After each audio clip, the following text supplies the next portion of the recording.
Okay, magandang gabi po sa inyong lahat at heto na po, grabe yung mga trending na balita ngayon, no? Pag-uusapan natin itong nag-react na itong House of Representatives, itong mga kongresista sa sinabi po ni Vice President Inday Sara Duterte. Kanina lamang po ay nagpalabas ng official statement itong si Vice President Inday Sara Duterte patungkol po sa planong galawan ng House of Representatives na magsasampa na naman at alam ni VP Sara na magfa-file na naman sila ng impeachment complaint. At isa sa mga racket dyan sa mga House of Representatives, inunahan na kasi ni VP Sara kaya sila nagpanic at nagalit sila. Kasi inunahan ni VP Sara na sinabi ni VP Sara na ay, alam na natin yan, ang hindi pumirma, walang budget, di ba? Yan, kailangan talaga nilang pumirma dyan kasi kung hindi sila pipirma, wala silang budget. So, yung iba dyan, napipilitan na pumirma para lang ma-impeach si VP Sara. Racket kasi nila yan kasi alam nyo naman, magagamit nila yan kung sa election, di ba? Yung 2028 election, magagamit nila yan. Siyempre, kung mabibigyan sila ng racket, wala nang problema, diba? Hindi na sila dapat maghanap pa ng pera during election, diba? O mananalo na naman sila. So wala silang kasi kanina sinabi ko na yan na noong 2025 election, no? Bago lang man tayo na tapos sa election. May mga kongresista na umamin na napilitan silang pumirma kasi kung hindi sila pumirma, yung mga proposed projects nila ay hindi sila bigyan ng budget, di ba? Modus talaga. Kaya ngayon galit sila kasi inunahan sila ni VP Sara. At least alam na ng taong bayan yung galaw nila. Pumalag itong House of Representatives. Mamaya i-play natin yung balita na yan at magre-react tayo, okay? Pangalawa nating pag-uusapan ay merong isang ito Viva Max Starlet. Ayan, isang Viva Max Starlet na paldo siya sa tip ng isang senador. Okay? So meaning to say, may mga senador pala na nagtitip ng mga starlet. Di ba? Bakit kaya nagtip? Ano ba ang ginagawa ng starlet na ito na nagtitip si senator? Sino ka ba, senator? Malalaman nyo yan mamaya kasi itong si starlet ay meron siyang mga clue at hint kung sino yung senador na yan. Di ba? Kayo nang humusga kung sino. Chinat GPT ko pa yan lumabas yung pangalan. Okay? Mamaya hindi natin akalain na ganito pala ang ibang mga senador dyan, no? Na gumagamit ng starlet, no? Pampalipas sa oras siguro, no? May mga alaga silang starlet, di ba? Ano bang ginagawa ni starlet? Kayo naman, dumi ng isip ninyo, ha? Okay, so pag-usapan rin natin 'yan. At itong pangatlo na ating pag-uusapan ay pakinggan po natin itong interview ni dating legal counsel at spokesperson ni dating presidente Rodrigo Roa Duterte na si Attorney Panelo, no? Patungkol po dito sa nangyayari ng administrasyong Marcos, no? Bakit tagilid na ang administrasyong ito? At tayo po ay magre-react dyan kasi grabe itong pasabog ni Attorney Panelo, tumpak na tumpak itong mga sinasabi niya, okay? So mamaya magre-react tayo dyan. Pero guys, bago ang lahat, bago natin ito i-play itong mga videos natin, help me po na i-like at saka i-share itong ating vlog para guys kakalat ito sa taong bayan. Marami po ang makapanood at makaalam sa mga nangyayari ngayon sa ating bansa, okay? Like and share na po.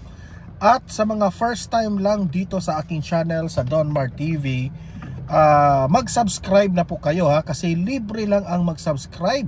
Walang bayad yan. at saka updated pa kayo sa ating mga balita. Okay? So, yan, pindutin nyo yung subscribe na yan para updated na kayo. Okay? Eto, simulan na natin.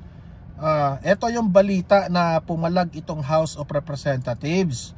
Kasi, sabi nga ng official statement ni VP Sara, yung ibang mga kongresista dyan, racket na talagang napipilitan yung iba dyan na pumirma sa impeachment ni VP Sara para magkaroon ng budget, no? Para mabigyan ng budget. Kasi kung hindi ka pipirma, wala kang budget. Ganun ba? Pakinggan natin. Kasi na-hurt sila kasi natamaan sila. Di ba? Ito, play. Samantala, pinuna ni Vice President Sara Duterte ang umano'y panunuhol ng budget sa mga kongresista para muli siyang ipa-impeach. Pero pinabulaanan naman yan ng ilang leader ng Kamara. Nasa frontline ng balitang yan, si Marian Enriquez. 2 buwan na lang at expire na ang 1-year bar rule para sa naunang inihaing impeachment case laban kay Vice President Sara Duterte. Ang grupong bayan, target maghain ulit ng reklamo. Pero si VP Sara... yan yung bayan nila, Casino. Dami yan sila. Dati pa yan sa mga Makabayan Block dati. Galit na galit ito kay VP Sara. Kasi ngayong February of 2026, pwede na again silang magsampa ng impeachment complaint. Okay? Ito, play. Di na nagulat dyan. Aniya, ginagamit na naman ang impeachment bilang bargaining chip para maipasa ang 2026 national budget. Katulad daw ng mga naunang reklamo, may mambabatas umano na ginagamit ang impeachment para mangalap ng pondo at suporta sa pagpapatalsik sa kanya. Handa raw sumagot si VP Sara sa anumang aligasyon pero hindi siya mananahimik kung ginagawa raw budget-driven racket ang proseso. Bumwelta agad dyan ang ilang kongresista. Ayon kay House... Ito, iyakin itong si Tinio. Ito, pumalag ka agad kasi natamaan sila kay VP Sara PT Minority Leader at ACT Teachers Party List Representative Antonio Tinio, mali na gawing issue ang budget dahil may lehitimong basihan ang reklamo. Gaya na lang ng Mary Grace Piatos at iba pang... may basihan ron. Ang COA na ang nagsabi na walang sabit ang Vice President. Saan ba kami maniniwala? Sa piatos-piatos nyo, doon sa COA. Di ba? Yun lang ang argumento. Tapos... Kontrobersyal na pangalan. Nariyan na naman yung panlilinlang, typical. Hindi. Mali ka dyan, Tinyo. Hindi po si VP Sara ang nanlilinlang. Kayo yung gumagawa ng issue. So, kayo yung nanlinlang sa taong bayan.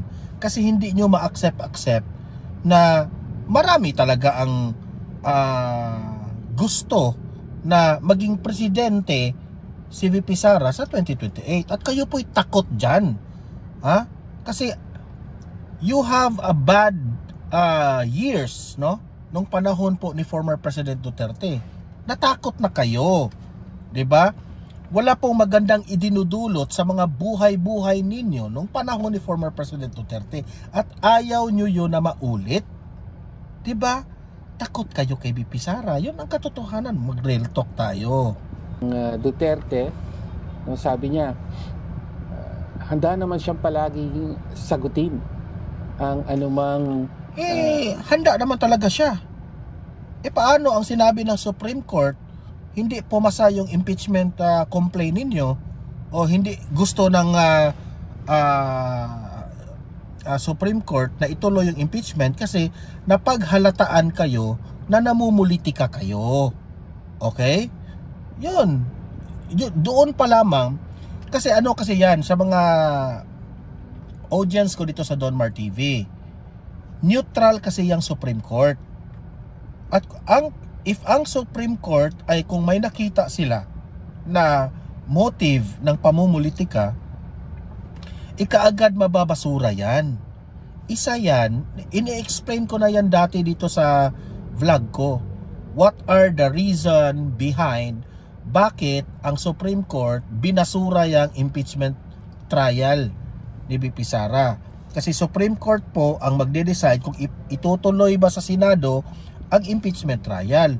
Sabi ng Supreme Court na ano pa yan nag-unanimous pa unanimous pa yon na sinabi nila na wala, halatang pamumulitika. Paano hindi halata yung pamumulitika na doon na sa isang taon, makailang beses po ang reklamo ng impeachment? Diba? Naninigurado. Bawal yun eh. Okay? Ikaw, Tinio, takot ka lang. Okay? Gumagawa lang kayo ng kwento patungkol po sa mga piatos-piatos ninyo. Nakakaumay na yan. Ha? Wala na po, ang taong bayan po hindi na maniniwala sa mga piatos-piatos ninyo. Tanong, pero pagka may actual na venue at pagkakataon na, iiwas siya, di ba? O hindi sasagot. Ganyan din ang ipinunto ni House Deputy. Fake news Katinyo ha, hindi po umiiwas si VP Sara. Kayo po ang umiiwas sa issue. Nasagot na, kayo yung pinipilit pa. Wag na tayong magbulahan, sus. Minority Leader at ML Party List Representative Leila De Lima, hindi na raw pwedeng iugnay ang budget sa impeachment dahil tapos na ang deliberation sa Kamara noong October pa. I don't think it's fair for her to tie up yung issue ng impeachment, possible filing of new impeachment complaint against her sa budget process. Habang hinihintay ang desisyon ng Supreme Court sa pero De Lima, no? Kung ganon pa rin ang gagawin ng Kamara, itong impeachment na ito, bababasura pa rin ang trial na yan. Kasi sa simulat sa poll, alam na po ng Supreme Court na walang batayan po ang ini-file ninyo. Halata kasi kayo na atat eh. Mapaghalataan talaga ng Supreme Court yan. 'Di ba? Kahit gustuhin man ni VP Sara na mag-explain siya sa kanyang sarili, ika nga, sabi ni VP Sara, gusto ko bloodbath yung debate na yan. Bloodbath, duguang debate. Paano yan? Ibabasura pa naman ng Supreme Court. So malabo talagang ma-impeach si VP Sara. Iyak na naman kayo dito, di ba? For reconsideration kaugnay ng unang impeachment, nakabinbin pa rin ang magiging direksyon ng Kamara. Sabi ni House Public Accounts Chair Terry Ridon, kung papabor ang SC, tuloy ang impeachment trial sa Senado. Kung hindi, pwedeng maghain ng panibagong reklamo sa Pebrero sa ilalim sa ilalim ng batas natin, pwede man kayo magsampal ulit. Magsampa kayo ng magsampa. Pero wag rin kayong magreklamo kung ibasura ng Supreme Court. 'Di ba? Ganon lang 'yan. Ganyan lang ang buhay. Magsampa kayo, basura na kasi wala, ang kasamaan po ay hindi mananaig. Okay? Kasi alam naman natin ikaw Ridon, alam na natin napatalsik ka nung panahon ni former President Duterte, nauunawaan ka namin na insecure ka sa mga Duterte at galit ka. Kasi natuklasan ka yung mga galawan mo sa panahon ni Duterte at ikaw po'y galit kasi nabuking ka doon. Diba? Huwag na tayo magbulahan. Bagong guidelines. Nagbabalita mula sa Frontline, Marian Enriquez. Hanggang ngayon, iiyak pa rin sila dito kay VP Sara. Wala silang makukuha dito kay VP Sara talaga. Yun ang katotohanan. Okay? Kasi, actually, sa totoo lang, nakataga na yan sa bato. Destiny na yan na si VP Sara ang maging presidente sa 2028. Okay? At alam ko, hindi yan matatanggap ng mga dilawan. Si Hontiveros na parang naghahanda na raw siya sa kanyang presidency sa 2028. Kahit anong preparasyon mo pa, Hontiveros, no? Kapag sasabihin ng Panginoon na hindi ikaw ang presidente na sinulat ko sa bato, wala talaga. Iyak na lang ang pwede nyong gawin. Heto naman, sino ba talaga itong senador na ito? Ha? Alamin natin kung sino itong senador na ito na nagbibigay ng tip ng isang Viva Max starlet. Wow! Ang daming pera pala nitong senador na ito. Play. Si Senator, magkano ino-offer ni Senator? Ano pa lang, tip pa lang, paldo na. Tip pa lang, paldo na. Tip pa lang ha, tip pa lang yan, wala pang nangyari. Paldo na sa tip. O magkano yung tip? Palang paldo na. Magkano mag-tip si Senator? Abot ng 250 to 300. 250 to 300. Yes. Wala pang nangyayari to. Wala pa po. Oh, imagine that one ha. 250,000 to 300,000 ang tip, no? Paldong-paldo talaga yung si Starlet, di ba? Ano ng senador, ano? Grabe, no? Napaka, ano, no? Opo. Napaka generous pala nila, no? Kasi galing sa tax. Oo nga, no? Mga galing sa tax. Mas lalo Hindi siya. natin alam kung talaga bang galing ba yan sa tax o sa sariling bulsa nila, no? Hindi ako mag-confirm yan, no? Ang tanong, si senador, meron na bang asawa? Kasi kung wala siyang asawa, tapos gumagawa siya ng ganyan, nagtitip ng ano, okay lang yan. Pero malalaman natin yan mamaya kung sino itong senador na ito. Meron ba itong asawa o wala? Di ba? No. Ay, nako. Okay. Tapos, okay, ito question ko ngayon. Yung mga minention mo sa aking mayor or senator, Yes. nakita mo nag-hearing sa Senado. Nandun ba sila sa listahan na to? Wala siya. Wala. Wala sa listahan. Wala raw. Wala siya. Nandun sa hearing, yung mga nag-offer. Nandun. Nandun. Nandun, syempre. Nandun raw sa hearing. Di ba? I think the host is referring doon sa Blue Ribbon Committee. Siguro. Nandoon ba raw? Ewan ko lang ha. Basta sa mga hearing na sinabi nila, alam naman natin yung mga ordinaryong tao, hindi yan masyadong nanonood ng mga hearing ng Senado. Pero ang very popular na hearing na pinapanood ng taong bayan ay yung Blue Ribbon Committee. Kasi patungkol po ito sa flood control anomaly. Yan yung trending ngayon, di ba? Sinabi ng host dito, nandoon ba siya sa hearing? Present ba yung senador na nag-tip sa'yo ng 250 to 300,000? Nandoon ba? Sabi niya nandoon. Wow! Sino ito? Malalaman natin ito. Nako, okay. Ito na lang, final. Yung nandun sa hearing na senator, bigyan mo ko initials lang. Pwede ba yun? Oo, initials lang. First name, last name. First name, last name. Hala, sobrang dali kasi. Sige lang. Initials. Initials. Gitna na lang. Initials. Okay lang. Ano siya? May Y. Y? May Y. Tapos ano yung last name? Hala. Di ba? Actually, itong video na ito, putol. No? Putol. Pinanood ko ito. Ito pala na-download ko, putol pala ito. Pinanood ko ito. Ang sabi po ng Starlet, may letter Y, may letter R, at may letter F. 3 letter lang ang kanyang binigay na hint. 3. May R, may Y, may F.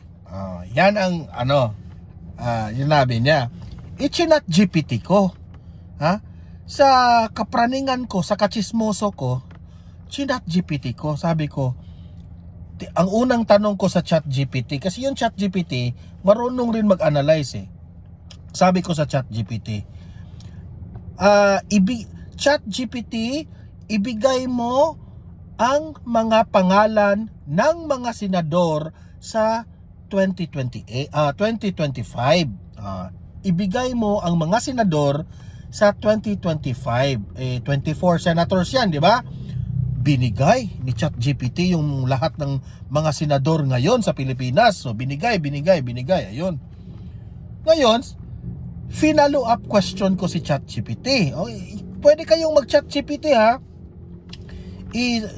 Subukan nyo yung ginawa ko. Tapos, binigay na ni ChatGPT yung 24 senators ng ngayon. Sabi ko si ChatGPT, now ChatGPT, i-filter mo nga, i-filter mo nga yung mga senador na yung pangalan ay may letter Y, may letter R, at may letter F. Kasi yun lang ang binigay ni Starlet 3 letter. I-filter mo nga. Tapos ang lumabas doon, alam nyo na kung sino. Ano bang ang ibinigay ni ChatGPT? Ha? Ang ibinigay ni ChatGPT, eto na lang ang masasabi ko ha. Ayoko manggaling sa akin. Ang sinabi ni ChatGPT na kung sino mayang senador na yan, ipa-Raffy Tulfo in action yan, okay? Yang senador na yan ha, ito lang yung hint ko sa inyo. Yang senador na yan na nagtitip ng 250 to 300,000 ng isang Viva Max starlet, no? Kung kayong mga taong bayan na alam ninyo kung sino yan, no? Ipa-Raffy Tulfo in action nyo yan. Okay? Yan lang. Ayokong mag-conclude ha. Pero ipa-Raffy Tulfo in action nyo yan, senador na yan, para malaman natin kung bakit nag-tip siya, di ba? O kayo naman ang dumi-dumi ng isip ninyo. Alamin natin bakit nag-tip siya kahit walang nangyari, di ba? At may nangyari ba?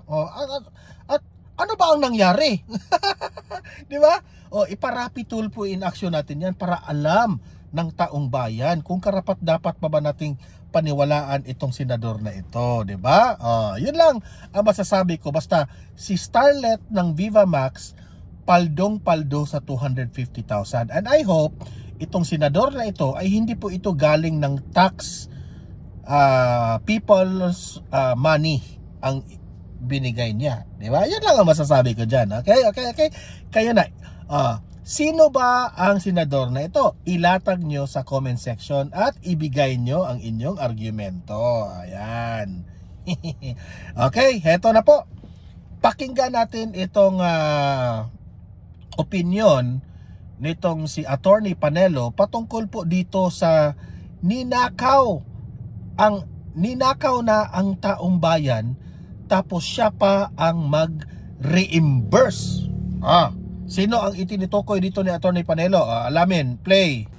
Ninakaw yung pera na galing sa PhilHealth ng mga walang iyang tiwaling miyembro ng Kongreso at Senado at mga private contractors at mga DPWH. Kung maniniwala kayo sa mga investigasyon na lumabas na itinuturo sila at may mga pag-amin na.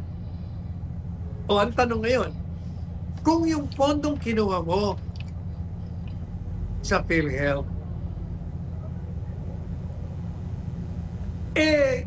ibinalik mo nga totoo sa National Treasury.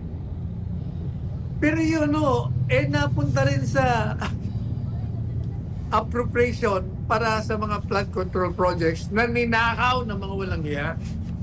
Bakit ngayon, yung taxpayer, pera na naman ng gobyerno, ang ilalagay mo sa PhilHealth?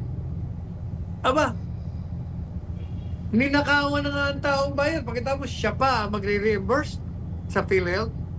Maliho yata yun.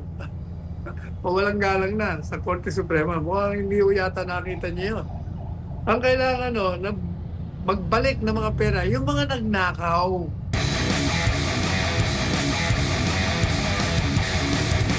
Tama po yung desisyon na sinasabing yung 60 billion na ipinalik sa Treasury, kinuha sa PhilHealth, talagang illegal yun. Kasi yung PhilHealth, yun po ay pondo ng mga nagtatrabaho sa gobyerno. At sa yung mga taxpayer, para yun ay nakalaan, nagagastusin para sa ikabubuti ng kalusugan ng taong bayan. At sa batas, kailangan huwag mong tatanggalan ng kahit na isang pera dyan. Katunayan, nakalagay nga sa batas, kailangan kung may sobra, gagamitin mo yung sobra doon sa pakikinabangan ng mga beneficiaries. At ang beneficiary at taong bayan. Sapagkat ating salikang batas, sinasabi na kailangan pangalagaan natin ang kalusugan ng taong bayan. Affordable health services should be given. Madaling sabi, yung kung pwede nga, libre sa akin, dapat libre yan. Pero sinasabi ng batas natin, kailangan 2 taon, may nakareserba ka dyan. Hindi po pwede mong sirain ang programa ng health services ng PhilHealth. At kung merong pang sobra, kailangan gamitin mo yan sa kapakinabangan ng mga mamamayang Pilipino. Pero ang ginawa, itong si Recto, gumawa ho ng memorandum circular na ilipat sapagkat gagamitin nila ang pondo para doon sa mga program kagaya ng mga flood control project. Yun ang nangyari dyan. So maraming inilipat na pera doon sa National Treasury para daw gamitin ito sa ibang proyekto at program. Nakasama nga doon yung flood control projects. Ngayon, sabi ng Korte Suprema, oy, Recto, wala kang kapangyarihan na gawin yan. Ang pwede lang maglipat ng pondo sa allocation ay ang presidente. Presidente ng bansa. Ikaw cabinet member ka lang mali ka dyan.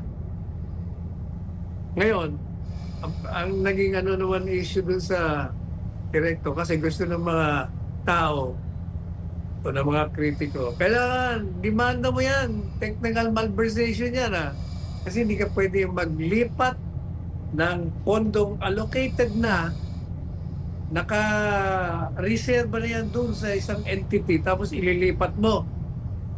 Wala kang kinita pero sa batas, technical malversation yan. Ang problema lang mo doon, sabi ng Korte Suprema, sabi niya, hindi mo pwedeng demanda. Hindi naman nila sinabi kung bakit hindi pwedeng i-demanda. Wala daw. Meron lang grave abuse of discretion. Pero yung krimen, pwede, sabi ng kritiko, technical malversation, plunder pa nga yan. Kasi more than 50 million. Kaya ako naman, bilang abogado, tinitingnan ko naman ang ginawa ni Recto. Kasi pag dinimanda mo yan, meron siyang depensa. Sasabihin niya, teka muna, sinunod ko lang naman yung national budget, yung General Appropriations Act na isang batas. Nakalagay ko kasi doon sa General Appropriations Act, pwede kong gawin yon. Kaya sinunod ko lang. Kaya may depensa siya. Kung madalit sabi, he was just following the law. A law which, according to the Supreme Court's decision now, yung particular na provision na yun, na rider, na sinama nila ron, unconstitutional. Labag sa ligang batas yun, sabi niya. Kasi yung provision sa pagbibigay ng affordable health services ay nilabag mo. Pangalawa, sabi niya, hindi ko pwede yung rider mo. Kailangan, kung gusto mong baguhin yung Universal Health Law, gumawa ka ng hiwalay na batas. Yun ang sinasabi ng Korte Suprema. Ang problema, ito, meron ng isang legal issue dyan. Sabi niya, ng Korte Suprema, wala raw pananagutan si Presidente Marcos Jr. Tayo, sumasalungat tayo. Pareho ng pagsalungat ni Justice Marvick Leonen. May dissenting siya may concurring separate opinion siya. Sabi niya, and I agree 100%. Merong grave abuse of discretion si Presidente Marcos Jr. dyan. Bakit? Agay! Kasi sinertify niyang urgent. Correct. Yung General Appropriations Act. Yun yung argumento natin, di ba? Yun yung sabi ng Supreme Court, di ba? Na ginawang urgent ni Marcos, okay? Para mapabilis doon sa House of Representatives. Hindi syempre yung House of Representatives susunod talaga sila sa utos ng presidente. Kasi presidente na, pero si Marcos doon, unconstitutional yung ginawa ni Marcos.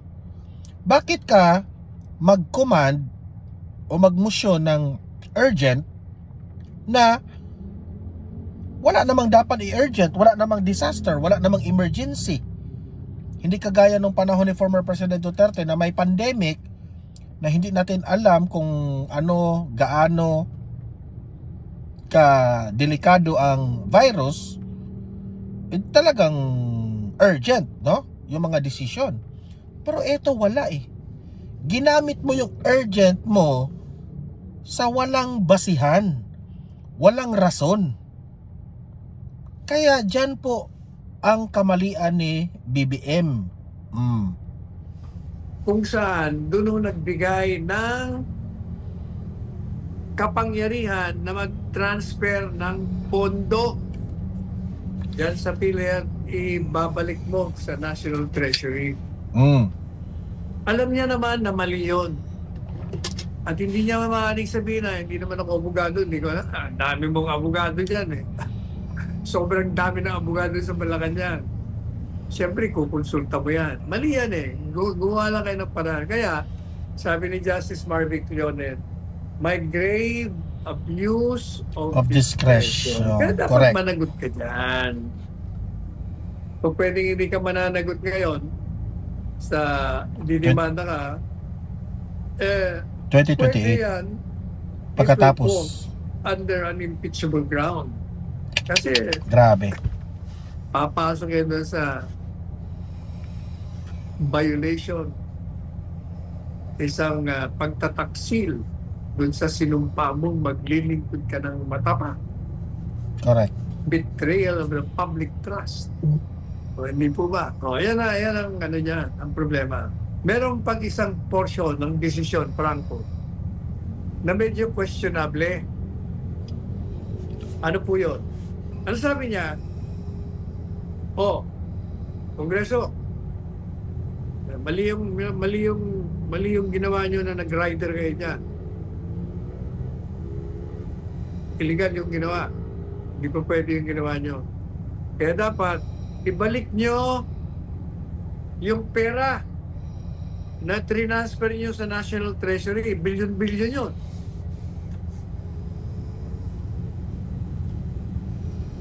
Ibig ko sabihin, yung gobyerno, sa pamamagitan ng Kongreso, ilalagay ngayon sa General Appropriations Act, maglalagay sila ng pera sa PhilHealth, ibabalik nila yung nawala. Teka muna, saan manggagaling yung ibabalik ng pera? Siguro nasa isip ng Korte Suprema. Di ba nilagay nila sa National Treasury? Hindi kailangan yung National Treasury ibalik sa kanila. Parang tama, pero mali eh. Bakit o kanya mali? Yung pera kinuha nila sa PhilHealth, inilagay nila sa National Treasury. Pero ang problema, yung perang nandun na kinuha nila sa PhilHealth, ginamit to sa pagpondo ng mga flood control projects na hindi naman nangyari. Ninakaw yung pera na galing sa PhilHealth ng mga walang iyang tiwaling miyembro ng Kongreso at Senado at mga private contractors at mga... Ngayon, ang tanong, paano yan maisasauli? Patay tayo dyan. Impeach ka talaga dito, BBM? DPWH, kung maniniwala kayo sa mga investigasyon na lumabas, na itinuturo sila at may mga pag-amina. O ang tanong ngayon, kung yung pondong kinuha mo sa PhilHealth,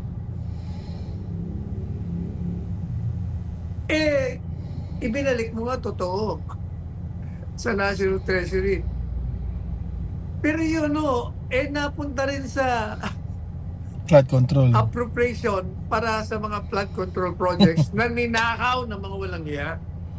Bakit ngayon, yung taxpayer, pera na naman ng gobyerno, ang ilalagay mo sa PhilHealth? Aba, ninakawan na nga ang taong bayan. Pagkatapos siya pa magre-reimburse sa PhilHealth. Maliho yata yun. walang galang na sa Korte Suprema. Mukhang hindi yata nakita niya yun. Ang kailangan na magbalik ng mga pera.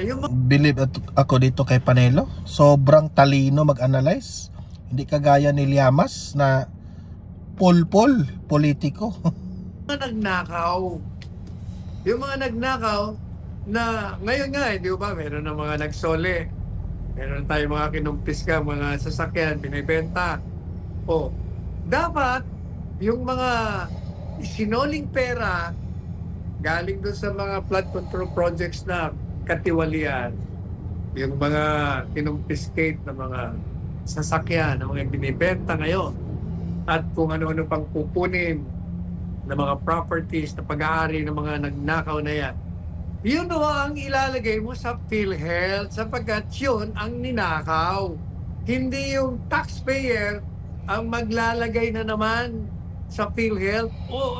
Abay, para tayong niluto sa sariling langis natin. Correct. Hindi po ba?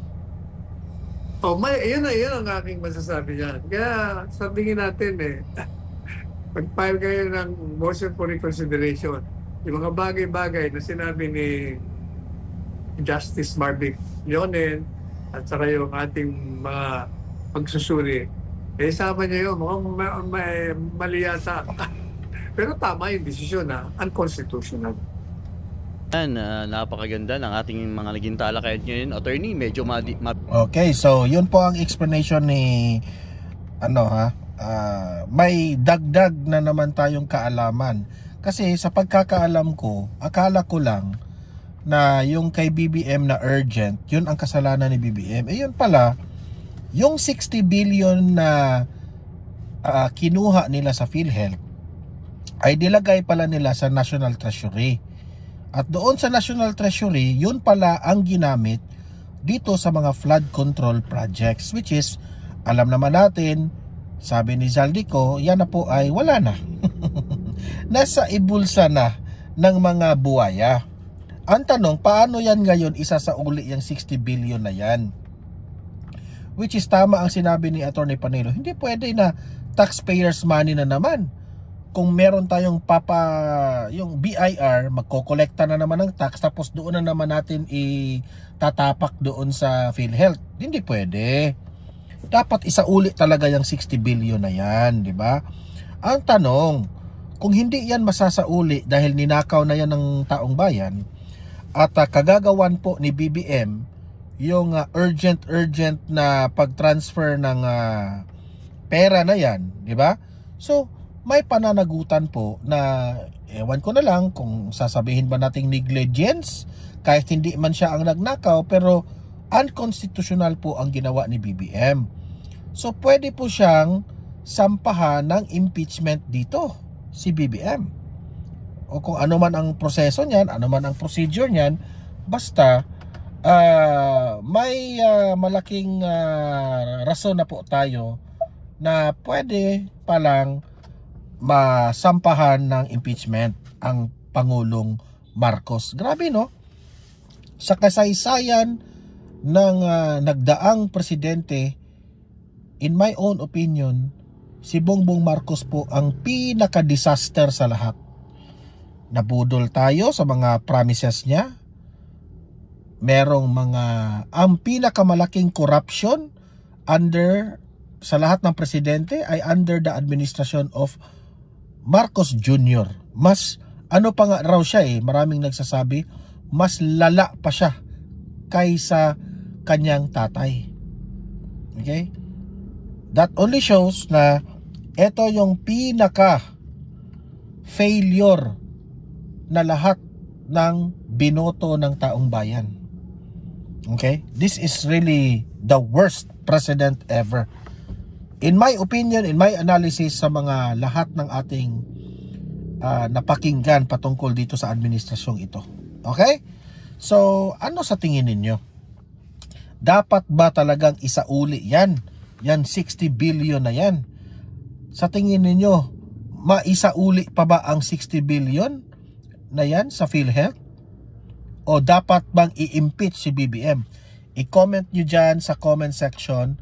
basahin natin yan, ang inyong mga argumento. Okay? Don't forget, i-like at saka i-share itong video na ito para malaman ng taong bayan na ganyan po ang ginawa ni Bongbong Marcos. Okay? At kaya nga, like and share ha. At subscribe na rin ha sa mga bago pa lang dito sa aking channel. Kung nagugustuhan nyo ang ating talakayan, ay atin pong kung nagugustuhan nyo, atin pong isubscribe ang Don Mar TV para updated tayo lagi sa ating mga balita. Okay? See you in my next video. Have a great day, have a great night, and God bless po sa ating lahat. Mabuhay ang Pilipinas, and God save the Philippines. Bye-bye. Nandito yung aking kaibigan, no? Yan.